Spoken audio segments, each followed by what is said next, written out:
Au revoir.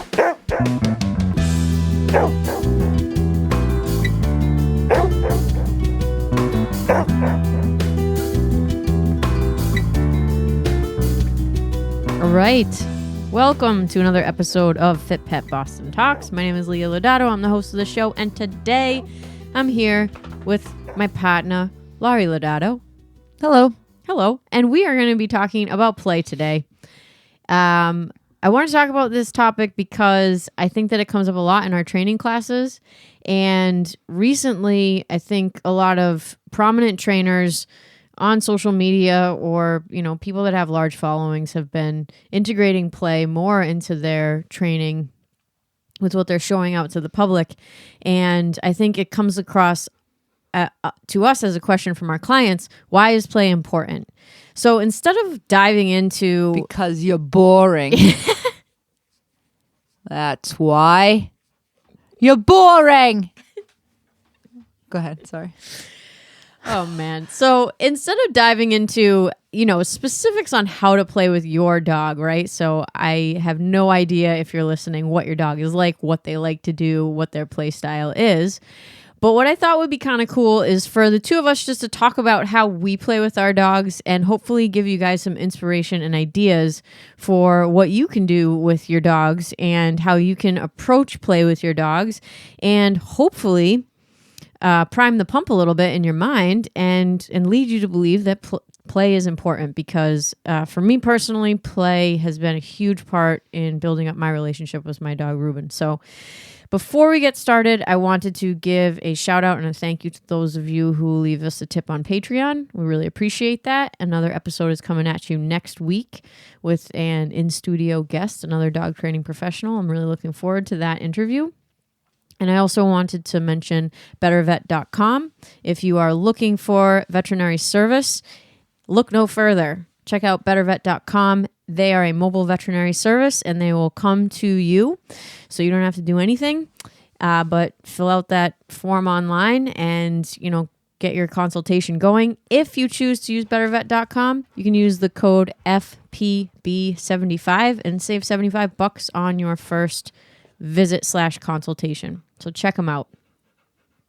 All right, let's get right into it. Before we get started on talking about our dogs and how they play, I just wanted to read off some quick definitions of play from the dictionary just to give you an idea. Sometimes I think we think of play as something, that's really complicated, or we think of technique right away, or we think of playing tug, or we think of playing ball or frisbee. But sometimes we forget what the objective of play is. And sometimes we forget that there's a difference between play and between games. So the definition of play from the dictionary, this is Merriam-Webster, is to occupy oneself in an activity for amusement or recreation. And then on Scholarpedia, they referenced a fellow by the name of Kenneth Reuben, who wrote a book about child psychology. Yeah, but spelled Rubin. We actually had a whole discussion about all the different spellings of Reuben because it's Reuben sandwich. It's the way we spell Reuben is like a Reuben sandwich. Anyway, Kenneth Reuben wrote a book on child psychology in 1983, and he describes play as intrinsically motivated, focused on means rather than ends. A game. The definition of a game would be a competitive activity or sport in which players contend with each other according to a set of rules. So as we start talking about play, as far as play with your dog is concerned, I play with my dog because it's fun. And yes, it's intrinsically motivated for both of us. And it's fun because it's play, not because we're doing anything. It's not necessarily a job. It's not necessarily, it can use the example of like if Reuben actually caught a rabbit, for example, right? Like, we're tapping into the same drives when we're playing together, but it's a simulation. It's a little bit of theater. And then with theater, yeah. And then with a game, a game has rules, and I would love for you to talk about this, Lori, a little bit, because I think as far as the protection work goes versus like the chase games goes, like rules are a really important part of playing games with your dog. But so then it's not play. Then yes, it's a game because there are rules. yeah, I know. So that's like the back and forth I've been going through in my head that I'm hoping other people will. I didn't know you were going to give the definition. I know. Well, that's the only like formal thing that I am going to do. Now you just confused everyone. Really. Play is play, no rules. A game is a game with rules. But well, then how do you play games? Play, and it has rules. All right, Laurie. So why don't you just introduce Buddha and kind of what your journey has been like introducing play into your training with him, and how play has worked itself out into and kind of evolved into what you're doing with him right now. Well, everyone knows Buddha by now. Well, maybe not. Buddha's a 3-year-old Rottweiler right now, and I've done more with him than any other dog that I've owned competition-wise. But no matter who the dog, whether it's my dog or someone else's dog, or people that I train, those are my dogs too. I consider them all my dogs. There aren't many rules in the beginning, so we put rules later on, but play helps you to build a better relationship with your dog because you're bringing something interesting to the table. It helps to have a reward that isn't food all the time, so hopefully your dog has toy drive. Whether I adopted a dog or I went to go see a litter of puppies, I would throw a toy down and see who went after it, and that's usually one of the things that I do to pick a puppy out of a group of dogs. What kind of toy? Just like a soft, fluffy, a ball? Yeah, when it's a puppy, I don't even care. Honestly, I always have a long, soft toy that the puppy can grab.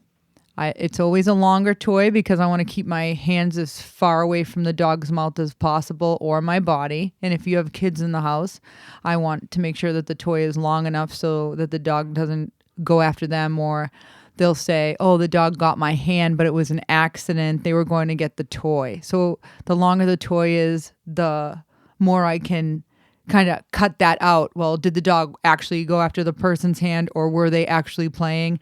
And if the dog was going after the toy, can we just stop that from happening by just getting a longer toy so the dog doesn't keep catching skin? Because it's just a bad habit to form. And I put all of my toys on a long line so that it, again, is further away from my body, but also kids can drag it across the floor, which increases a dog's prey drive. The kids can run around the yard with it, or the owner can run around and have the dog chase it and win it. You have to let them win.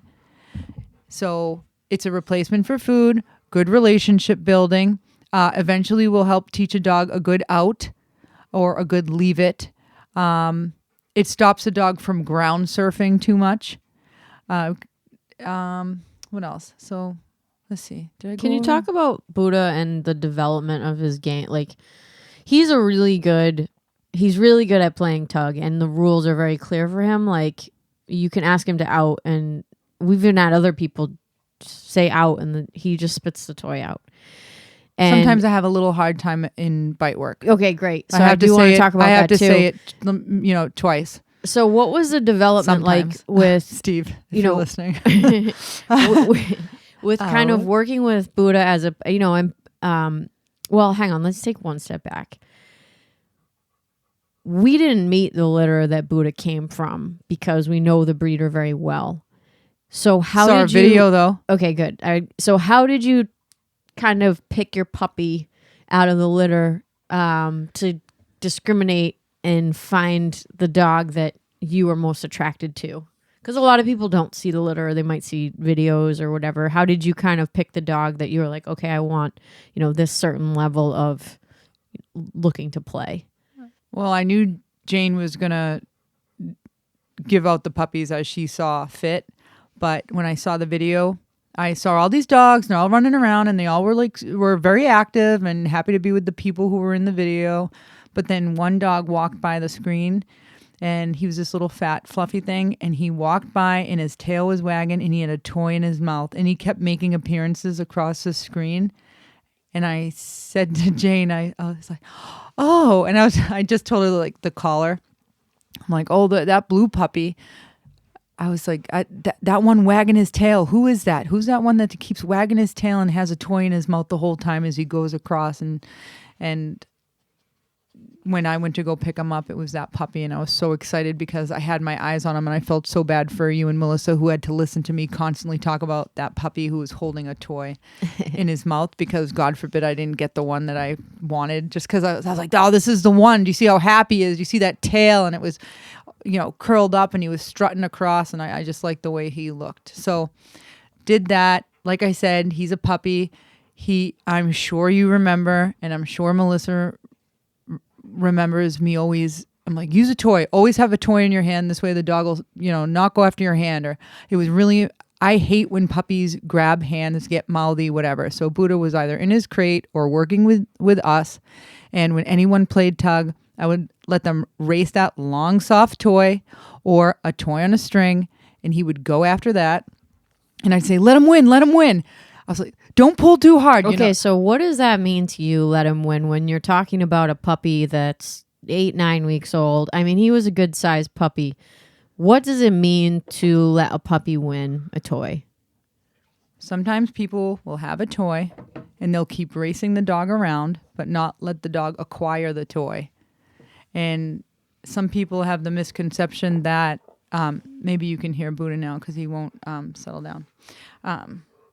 Some people have the misconception when they're playing that they have to never let the dog actually hold it in its mouth and strut around with the toy in his mouth because they don't want the dog to be the alpha. And that's just a bunch of crap. It's like you're dealing with a guy who's like 170 pounds, and then you're dealing with an 8-week-old puppy, and you're worried about being the alpha. Like, we have bigger issues, and you need to go to a therapist. So we don't need to be the alpha for a small 8-week-old puppy. We need to let them have fun, and actually, after they're chasing, to acquire that toy. Because if we keep playing a game, we want to win. Like the Patriots, we want to keep. You actually want to win a game. Otherwise, you get sick of it and you don't want to play anymore. That's positive reinforcement. And the tough part about dog play is, I think, and this was a really hard thing for me to get my mind around too. What is winning to the dog? Like, we have very clear ideas of what winning is because we play sports. So it's like scoring a goal, scoring a field goal, scoring a touchdown.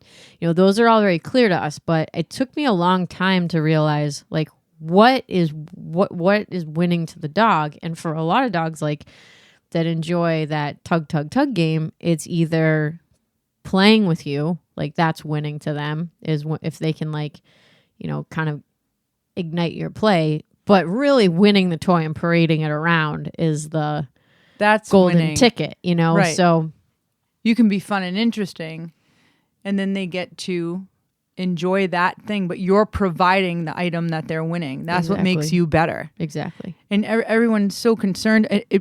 Everyone, when they get a puppy, oh my God, he needs to be socialized. Oh my God, he needs to like other dogs. Oh my God, he needs to like other people. No, he needs to like you. So you have to put yourself out there and have the dog like you, and then worry about everybody else. You have 16 weeks of socialization, and as far as a rescue goes, if the dog is older, you know what you're getting, though it will take a rescue dog some time to decompress, or an older dog that you adopt, however you happen to do that. But, I mean, everyone's so concerned about the dog liking everything else. Worry about yourself. And you can do that by playing with your dog. Yeah, when a puppy wins a toy, it's not, I think the thing for me was, it doesn't look like anything special unless you know that it's special, right? So if the dog has a toy in its mouth after it struggles and then wins, it's like, throw a party. It's awesome that they put a little bit of effort in and then they win something for it. Think about it that way. Think about if you're playing tug of war and your team wins, that's you kind of like, or you get excited about it. And I think that, the other thing is the point that you raised, Lori, we're really big and strong and the puppy is really little. especially some of the breeds that we work with regularly. They're doodle breeds and such. So Micro doodles now we're seeing. Don't get me started. They're the size of a decimal point and they fit in a teacup. But really like pinching with one finger and your thumb, like that might be enough tension on that toy to create resistance for the dog to pull back on. It doesn't have to be like a huge fight with a puppy. They're little. I mean, with Buddha, I think it was different because he was strong even from the... He was psychotic from a young dog. And I think that a lot of trainers who have a lot of breeds can say, yep, my dog was crazy in the beginning. But if you just give a little tug here and there and the dog gets interested in it, and then as they get more confidence, like they show more interest in the game or their mouth gets a little firmer around the toy, you can raise their confidence even more by adding, being a little bit tougher with the toy that you're letting them play with and then letting them win it. So it's a confidence builder. And if a dog is shy or nervous, playing with your dog really gets them to focus on you and nothing else. And if your dog is nervous, they should focus on you. So as far as the sessions go, when Buddha was a puppy, how long would you like actively play with him? How long were your sessions? To be honest with you, my play sessions were longer than my training sessions because I couldn't hold his attention and I had a really hard time with food drive. Right. So maybe I would say 10 minutes.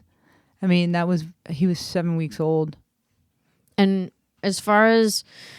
Well, 7 and some we change. tend to divide games into two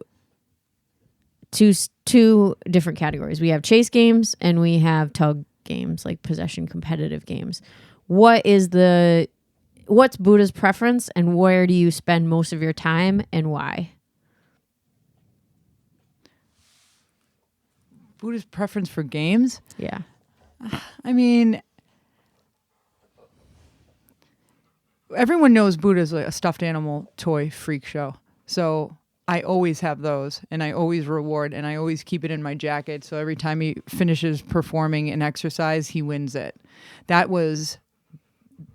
He's a dog that I've never seen such a like stuffed animal toy drive, and everyone who knows him feeds the behavior because they give him so many animals. I have so many, I don't even know what to do with them.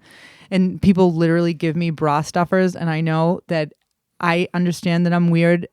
I keep it like right in the sports bra, and so whenever he would finish an exercise, I would give him the toy. So they're like, "Here, Laurie, this is nice and small. Will fit inside." Or if I'm doing a front, I'll keep the toy underneath my chin. So when he had a really straight front, I would raise my head, drop the toy, and it would fall straight down, and that's how he would win it. So that's his jam. As far as, and I use the stuffed animals for that stuff, a good front. I'm even using it for the broad jump now. I'm using it for jumping over the hurdle. I'm using them to make sure that he retrieves the item and brings it directly to me in a front before I give him the dumbbell, because I've been having some problems with the dumbbell. I want to make sure he has a nice hold and that when he goes, I just want to get the motions right. He goes over the hurdle, bounces back. I'm using a stuffed toy. I do not use a jute or a bite toy unless it's just me and him and we're doing sits and downs, or I'm doing a recall or a reward for a long down, like that's the only time I'll use that toy. Why is that? There's a different level of biting with that than there is the stuffed toy. Yeah, can you explain that just briefly? He's more intense when he's biting the jute toy, or he's more intense when he's biting those toys. He's in a higher drive. So he gets a little bit more pumped for it. So when I'm trying to work on like little intricate things like a front where his paws are directly at my toes, which he'll do unless he's barrel assing across a field, and then he nearly kills me, I'm working on it. So if it's like little refined movements, I will always use a stuffed toy. So if I'm trying to get him to stay on my left a little bit tighter, or if he gives me a nice straight sit, like very precise things, I use that. If I want him to burn out some energy, get extra tired, I'll bonus him out with a jute toy, but I won't have like structures in the way. I won't have a jump in the way. He just gets too... It's just not the place for it. I rather him be able to go a little bit hog wild on that. And I just know him. With some people, I'm sure it works fine to have a jute toy for going over a jump or going over the broad jump, but it's just what I choose with him. What I see works better. Yeah, and I think bringing out the jute toy definitely means there's going to be a game of tug going on, and he really enjoys that. And then once we did that, I had to start to... So we were practicing rally the other night, and the teacher put toys all over the floor. So great. Now Buddha has excellent toy drive, and he loves a good jute toy. And so to get him to focus with all those things around, now we have thrown toys all over the room. And I had to start to work with toys in the yard so that he would ignore that toy and then come to me, and then I would have another toy. Or Buddha likes to jump now, so we would be in a heel, and I would make sure the jump was in the way. Or it's like every time you solve one problem, you have one drive, then you need to work around that. Every time I'm fixing something, I feel like something else I have to be aware of what it will cause. So great, you built really good toy drive in your dog, and I have to be careful because if I'm in the ring, there's somebody in the outside, not necessarily on a field where somebody's doing Shutzhund. I mean, they'd get so many evil stares, but there's been plenty of times Buddha and I have been in the ring, and there's somebody outside of the ring with their dog with a tug toy. You name it. They have every tug toy. They have ball tug toys. Which they have isn't soft... against the rules. It's not. It just makes it harder for They you. have soft fleece toys. Like, you wish you could tell that person, can you back away from the ring a little bit? Or can you get out of sight?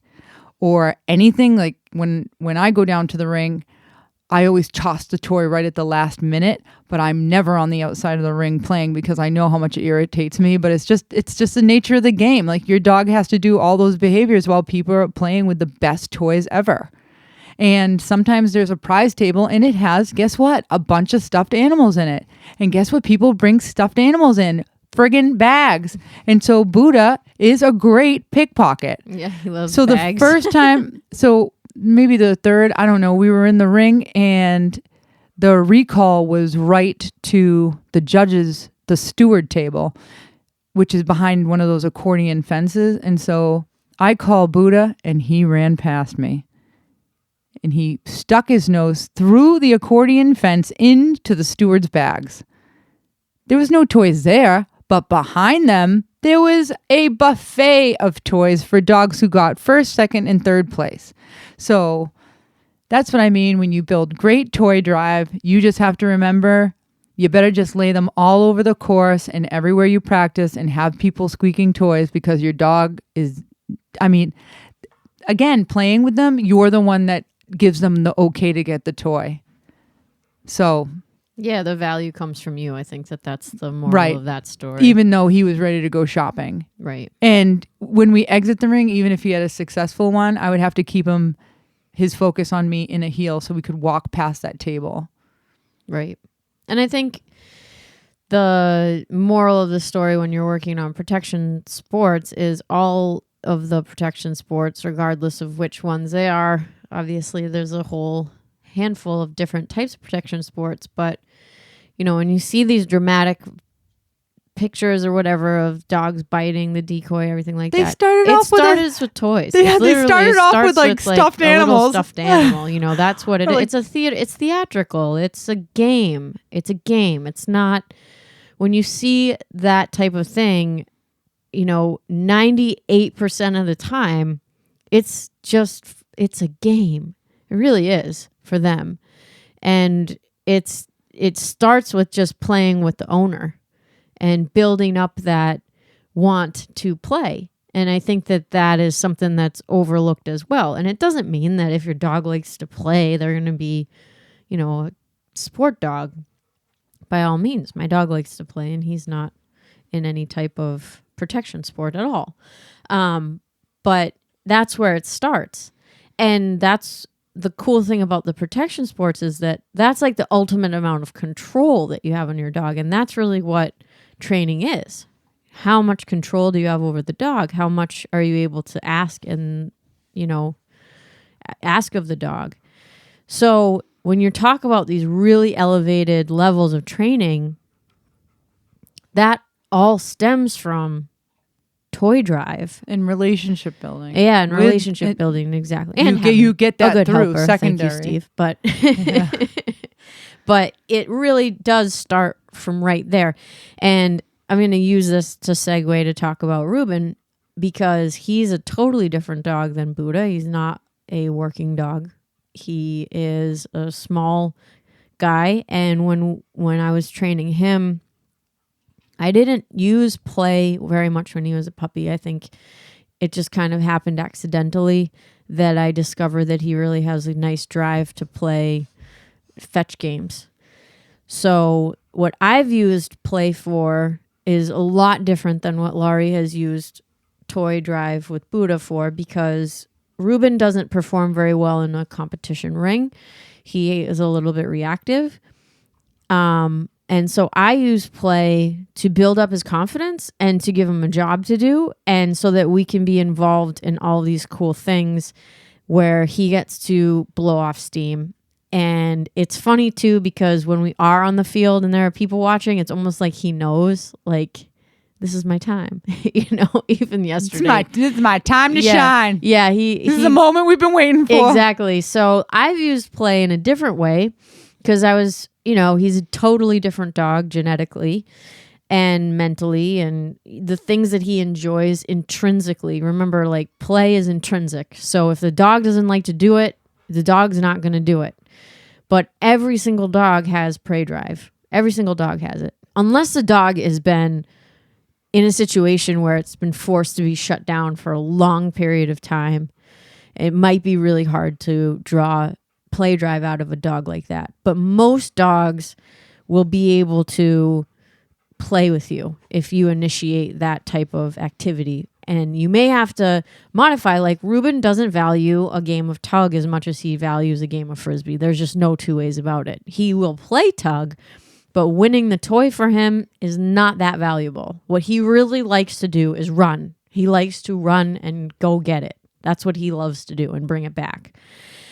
So recognizing that about him just opened up this whole door of activities that we can do. Now, are we super competitive on the field versus the Border Collies and the Border Collie Whippet mixes and the Australian Shepherds and these other breeds that are much more natural at retrieving? Sometimes, but as far as I'm concerned, I don't care, because it brings this whole different vibe to our relationship. Maybe you should explain when you said shut down. Some dogs are shut down too long. Like, if a dog is rescued at an older age and they never had exposure to play, and they were a yard dog, and just didn't have the ability to express themselves. And they had to make their own entertainment because their owner wasn't there. Yeah. Okay. It may be difficult, to initiate some sort of play. Right. Like either a game of chaser or a game of tug. Sorry, go ahead. But I think the moral of that story is most dogs will play. They really will. And it just takes a handler that's sensitive to it. But, oh crap. I lost my train of thought. So you were talking about the frisbee. You were going to bring up another point that he made. You found that. Oh, yeah. So another really important thing that's helped me tremendously in my training, because Reuben also has really great food drive. And when we train, I use food a lot, and he'll work for food. And he's just such a cool little dog. But one thing that I started to do is start the game by saying ready. And when the game is over, I say game over. So the game has a start and an end. And now when I say ready, it doesn't matter if I'm doing food training or we're playing. He knows that there's an opportunity to win something. And even today, I brought him to the field, and there are these rocks by the field, and we can't go on the field because in Woburn, they don't allow you to go on any fields with your dog. It's so frustrating. But there's these really nice big boulders along the perimeter of the field. And so we were just doing some on your bed drills, so I send him over to one of the rocks. And as soon as I said ready, it's like he looked at me and woof, woof, is he when I say ready, he knows, okay, that there's going to be an opportunity to do something fun right now. And he loves food. So it's not like I'm poisoning the ready by saying, by using food and not a toy, because he enjoys playing. He was just like a little eager beaver to jump up on the rock and do a bunch of repetitions.